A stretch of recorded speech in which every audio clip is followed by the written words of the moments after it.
Hello, guys. Welcome to Rick and Morty Season 3, Episode 7, labeled the Rick Lantis Mix Up, because apparently we're supposed to be seeing them go to the lost city of Atlantis. But guess what? That never happens. But it was still a pretty good episode. So we've been gone for about a week because they took off last Sunday. I was expecting a review, but that just never seemed to happen. But luckily this week we got an episode, and I gotta say, it was really worth the wait. It was a really good episode. I laughed a lot. I wasn't really laughing too much, but I was so invested and I was so engaged that the lack of jokes I just did not even care about, because it was just so interesting seeing all these different types of Ricks and Mortys, and it's basically like we get to see how have they been doing without the council, since, as you know, our Rick, he actually killed every single one of them. So this episode is basically about tales of the Citadel. What's been going on ever since Rick ruined the leaders of an entire utopia-like land. So I don't want to make this thing too quick, so let me just tell you all the things I have on my computer, all my notes, and just talk about them. So yeah, so since Rick killed the council, it turns out that they turn into a um a democracy, and they are holding a democratic election, and one person that's running is a Morty. And like, as we all know, there was no way that a Morty is going to actually win the entire election. That just seems impossible, because as we know that all Ricks, they hate Mortys. Even some Mortys think kind of low of other Mortys. So if you have both sides against you, how are you gonna win? I just think that's so hilarious. But I had to watch this episode a second time because, as you know, those who watched this episode, spoilers, at the end of the episode, we get kind of a good twist that made me rewatch it and really, really enjoy this show. Like, I watched it 2 times in a row. That's the first time I've ever done any show, because the twist just made me want to watch it again. And upon the second viewing, it made so much sense. You see, like, ever since Rick killed everybody, um, the city has been trying to rebuild itself under a different type of structure. But this Morty, he wants to change it for the better. So, spoiler alert, the twist is the person who runs for mayor or president, I guess, he is not just any Morty. He is Evil Morty. Yes, Evil Morty came back. He is Evil Morty, and he's been posing as a politician. And he gave this really good speech about how Ricks and Mortys, they have to be equal. Like, he sees that, like, we are mistreating each other horribly, and Mortys are getting just the worst type of treatment. There was a scene where you see them in school, and the teacher, a Rick, is just like teaching them about how they should love their master, always obey directions, always live and die for their Rick. Like, they're basically having a sidekick school where you learn how to be a sidekick. Like, you live for a Rick. Your goal is to help out your Rick, nothing else. And it just states that, like, Ricks are actually afraid of Mortys because of how unique they are, and because, like, we have a infinite number of Ricks, but they're all the same person. All these Mortys, they're actually kind of unique. Like, we have a fat Morty, a left-hand Morty. Even though the fat Morty and left-hand Morty is basically the same person, he's still very unique. And I just think that's really, really funny. So even Morty, he seemingly takes over the entire government by himself, and seemingly he says that, like, we have a problem, guys, because the Council of Ricks, they created a utopia where, even though every Rick has the same type of IQ, they still created a hierarchy of Ricks. Because if you're a Rick, you want to be the best above everybody. So how do you live in a society that are people just like you? Well, you make some Ricks the boss, and you make some Ricks the employees. And a Rick, as smart as he is, he's not going to be anything but the boss. But somebody has to be the boss.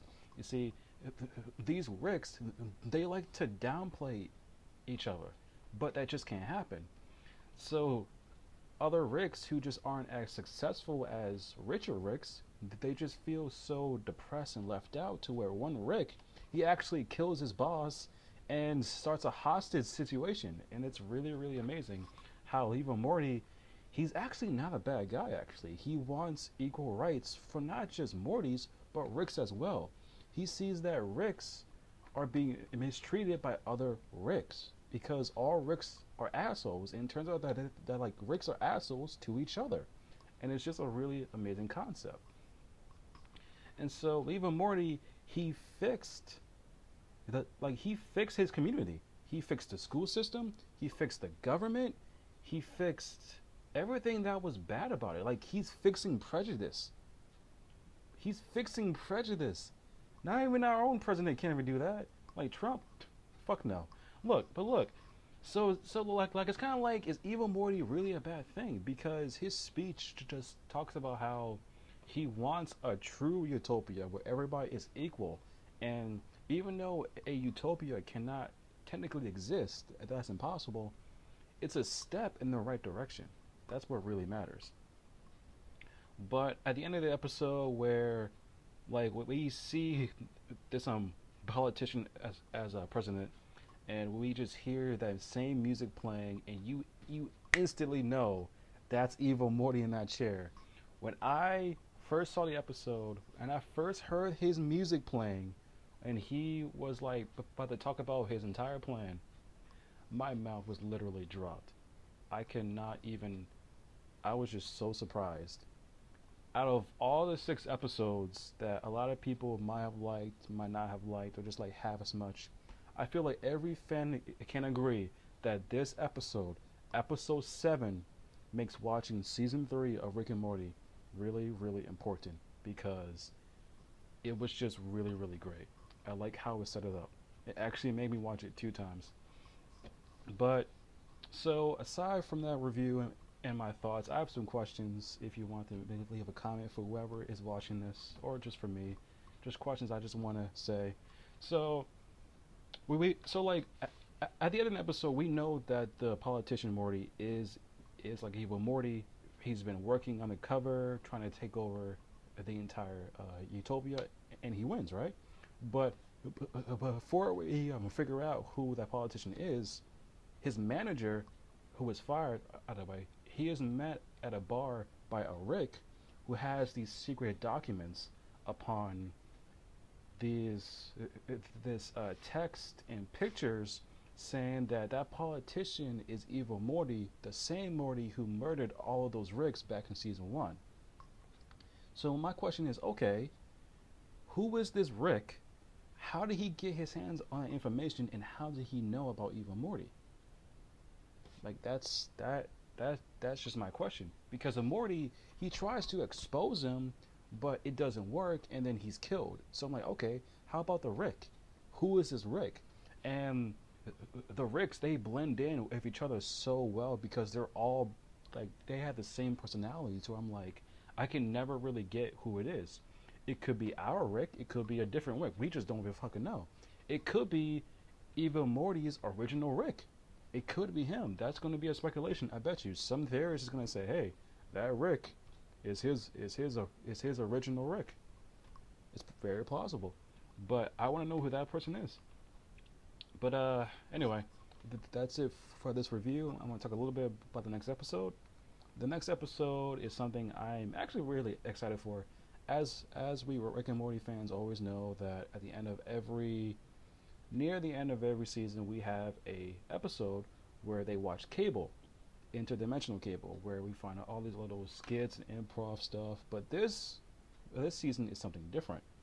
It's not going to be Cable, not improv. It's going to be Morty's worst memories. Because a theory that we had was, how is Morty okay with all the adventures that they've been on?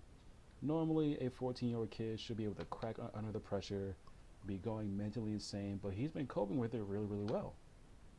But actually, it turns out that Rick has been wiping his memory and storing them in a space somewhere in the house.